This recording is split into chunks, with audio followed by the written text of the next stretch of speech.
మాజీ సీఎం జగన్మోహన్ రెడ్డి గారు మాట్లాడుతూ ఇది మ్యాన్ మేడ్ మిస్టేక్, ప్రకృతి విపత్తు కాదు అని అంటున్నారు. ఇన్ని అత్యధికంగా ఇంత వర్షం మ్యాన్ మేడా? ఇది ప్రకృతి కాకపోతే ఇంత వర్షం ఎప్పుడన్నా చూసారా? దీన్ని మ్యాన్ మేడ్ అంటారా? కృష్ణానదికి ఇంత వరద 50 సంవత్సరాల్లో రాలేదంటే ఇది మ్యాన్ మేడా? ఆయన మాట్లాడే మాటలకి అర్థం ఉండాలి. ఇంత నీరు ఎప్పుడన్నా చూసారా? ఇవాళ 70-80 సంవత్సరాల కూడా ఎప్పుడూ మేము కృష్ణానదికి ఇంత వరద చూడలేదు. రికార్డ్స్ కూడా చెప్తున్నాయి. గత 100 సంవత్సరాల్లో ఇటువంటి ఇన్ఫ్లో. ఇవాళ మ్యాన్ మేడ్ అంటే ఇక్కడ ఏదో చేశారంటే మ్యాన్ మేడు. కానీ శ్రీశైలం నుంచి నాగార్జున సాగర్ని పైనుంచి 10-11 లక్షల క్యూసెక్స్ నీరు వస్తుందని అంటే అది మ్యాన్ మేడ్ కాదు.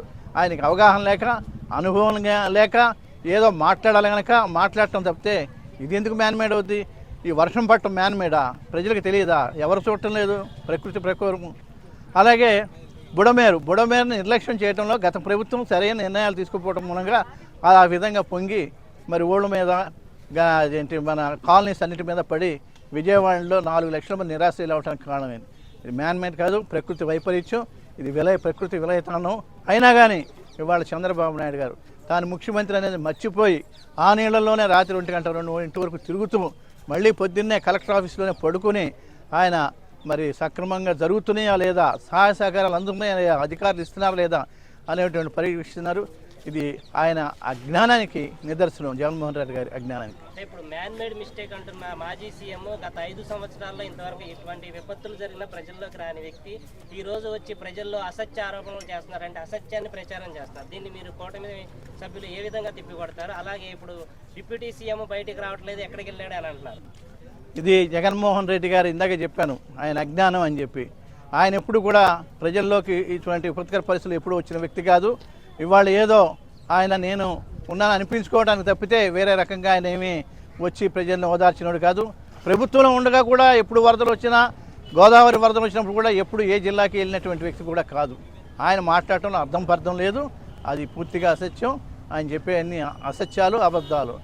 2, పవన్ కళ్యాణ్ గారు రాకపోవడం కారణం ఏంటంటే ఆయన ముఖ్యమంత్రిగా తిరుగుతున్నారు చంద్రబాబు నాయుడు గారు. నేను కూడా వస్తే సహాయ సహకారాలకు అడ్డొస్తుంది, కొంతమంది మా యొక్క అభిమానులు కానీ వాళ్ళు మీద పట్టడం చేయటం ఇదంతా ఇబ్బంది అవుతుంది, నా చుట్టూనే అధికార యంత్రాంగం మళ్ళీ తిరగవలసి వస్తుంది అనే ఉద్దేశంతో ఇద్దరం ఒకసారి తిరగటం మంచిది కాదు. ముఖ్యమంత్రిగా ఆయన బాధ్యత నిర్వహిస్తున్నారు. ఆయన అయిన తర్వాత నేను తిరుగుతున్నానంటే ఆయన కూడా చెప్పడం జరిగింది.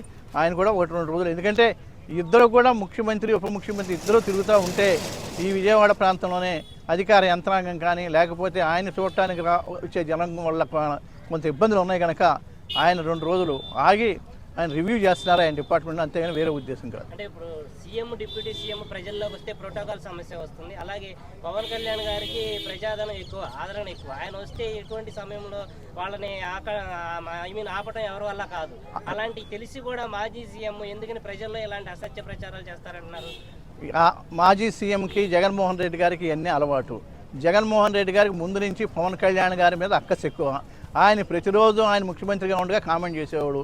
ఇవాళ కూడా కామెంట్ చేయాలని ఉద్దేశం తప్పితే ఏమీ లేదు. ఎందుకంటే ఆయన కూడా వస్తే మీరు చెప్పినట్టు అభిమానుల మీద పడతారు, చేస్తారు, అనేక సమస్యలు వస్తాయి.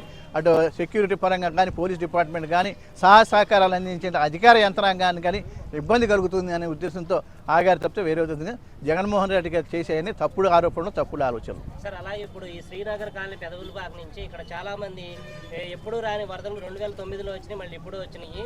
మేము ఇంత వరదలు వస్తాయి అనుకోలేదు, ఏమనుకోకుండా బయటకు వెళ్ళిపోయాము.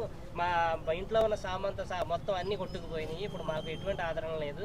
ప్రభుత్వం నుంచి కనీస సౌకర్యాలు అంటే నిత్యావసర సరుకులు, అలాగే ఈ ప్రభుత్వం నుంచి కరెంటు బిల్లు, ఇంటి పనులు అవి రద్దు చేయాలి అని అంటున్నారు. మరి మీరు ప్రభుత్వం నుంచి ప్రజలకు ఏ విధంగా సహాయ సహకారాలు అందించగలరు? తప్పకుండా ముఖ్యమంత్రి చంద్రబాబు నాయుడు గారికి చాలా అనుభవం ఉంది. ఇటువంటి తుఫాన్లు, వరదలు ఇవన్నీ ఆయన ముఖ్యమంత్రిగా ఆయన జీవితకాలంలో చాలా సమస్యలు చూశారు. ఏ విధంగా సహాయ సహకారాలు అందించాలి ప్రజలకు అనేటువంటిది ఆయన ముందుండి చేసేటువంటి వ్యక్తి. తక్షణ సహాయం ముందు మంచినీళ్ళు, ఆహారం అందించాలి, కరెంటు పునరుద్ధరణ చేయాలి. ఇది ప్రతి సమస్య. మీరు చెప్పినట్టుగా తప్పకుండా ఆయన వీళ్ళకి ఈ నష్టపోయిన వాళ్ళకి ఏ విధంగా ఆర్థిక సహాయం చేయాలి, ఏ విధంగా దీర్ఘకాలికంగా సమస్యను పరిష్కరించాలనేది రాబో 2 రోజుల్లో ఆయన ఆలోచించి తగు నిర్ణయం తీసుకుని తప్పకుండా దానికి తగ్గట్టుగానే పరిష్కార మార్గం ఆయన ఆలోచిస్తారు.